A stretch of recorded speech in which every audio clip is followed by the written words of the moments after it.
Hello everybody, it's Tracy here.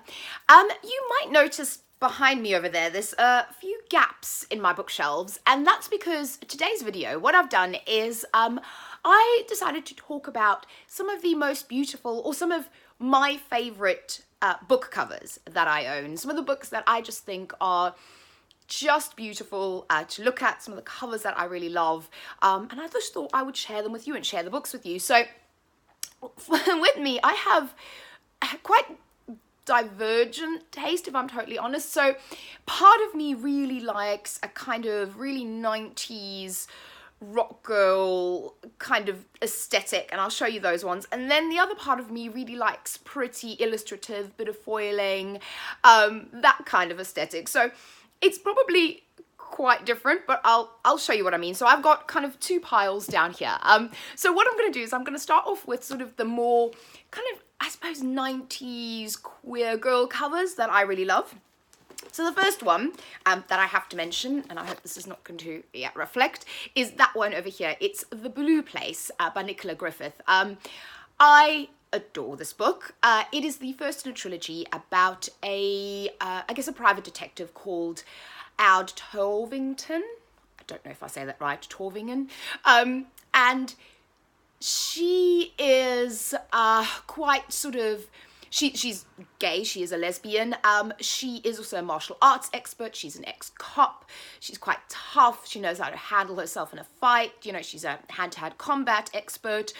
And she's very much more on the sort of androgynousy, I guess, if you're going to use that word, side of the queer spectrum. And I think that this cover is just gorgeous. I fell in love, honestly, with just looking at that cover. Like, in my head, this girl who is on the cover is Aud, and she just sort of embodies for me this really kind of sexy 90s minimalist kind of queer girl that is a bit tough but also quite soft inside, and I just love that kind of, that really just that blue color palette. It's beautiful, and the black on the back, and then you have some really, actually the reviews in that are in neon, which are really beautiful. But I love the way this, you know, she's doing man spread, which I think is great. I just love this photo, and the thing is, if I'm gonna have covers that have people on them, this is the kind of thing that I like, and I just think it suits the book, it suits the character, and it's just beautiful. And actually,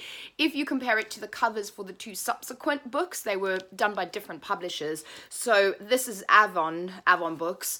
The other two covers are really not that great. Actually, it's pretty bad, but this one is amazing. If they had continued in this kind of vein, that whole series would be on here, but they didn't, so only this one.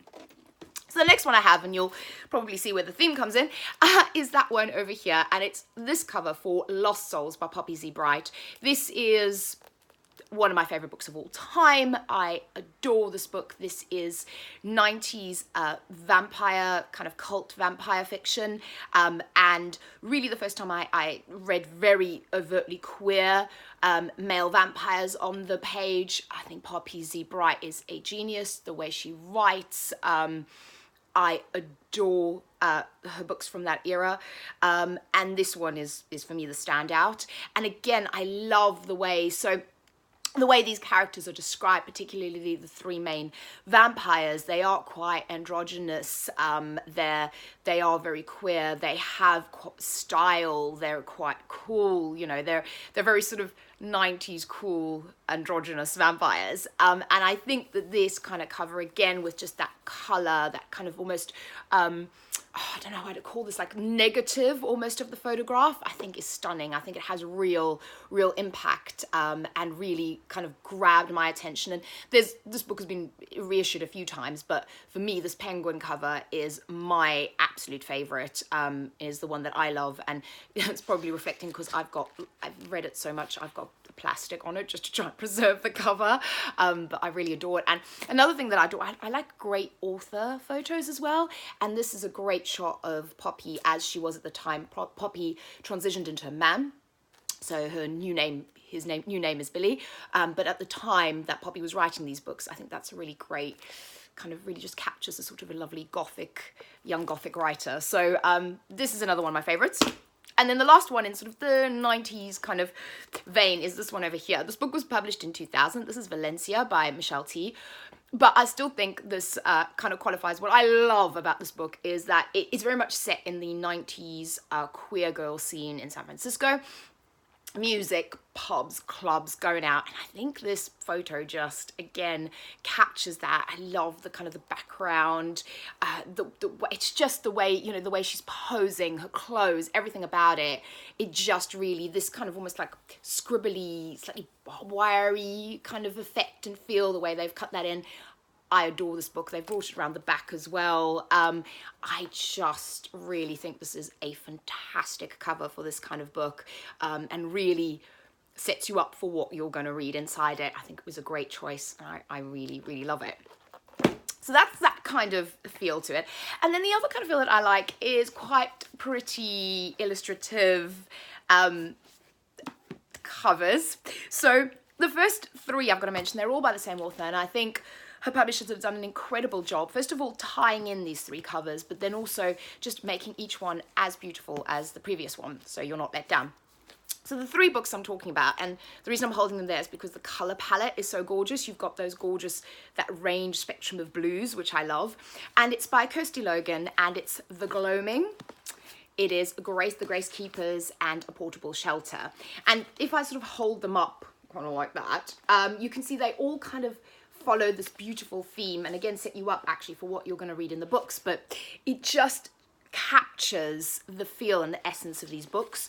So The Gloaming there, that with the foil on it, and the gorgeous mermaids, which is about a girl that lives on this island with her parents and a sister, and she falls for a girl that performs as a mermaid in sort of traveling shows. So again, this is just gorgeous. The sea, even the back of it is beautiful. Look at those starfish on the top, and it's just so gorgeous.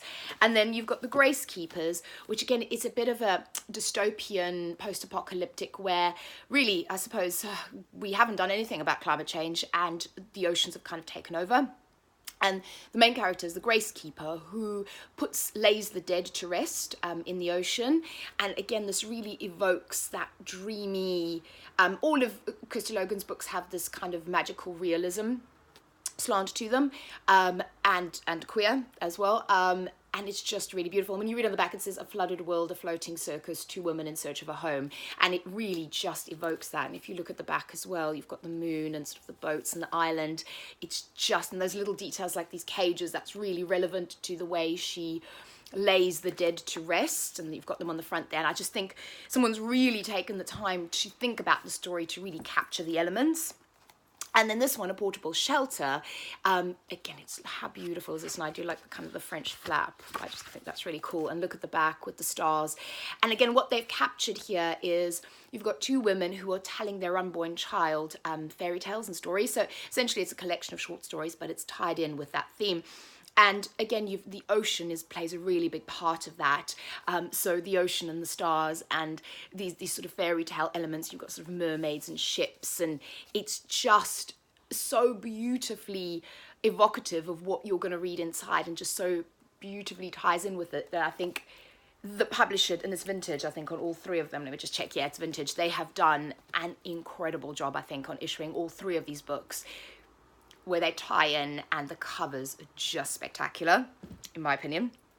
And then the other style that I love is kind of a more illustrative style.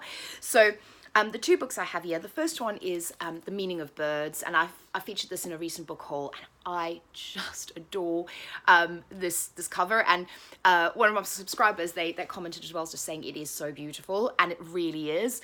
So this cover, it really drew me to the book.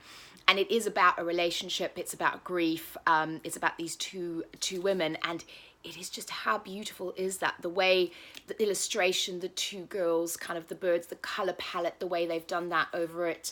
And then you've got the back there walking away from each other.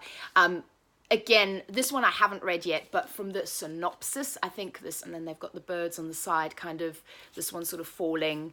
From the synopsis of this, and the fact that it's meant to be quite a heart-wrenching love story, I think that the cover certainly evokes that feeling. So once I've read it, I'll let you know but it's just, I had to feature it because I just think it's beautiful. And then the other one, and this is the other book that I haven't read in this, so this is Vicky, Romeo plus Jules, which first of all is great because it's kind of like Romeo and Juliet, but a queer version. So essentially this book is set in Glasgow.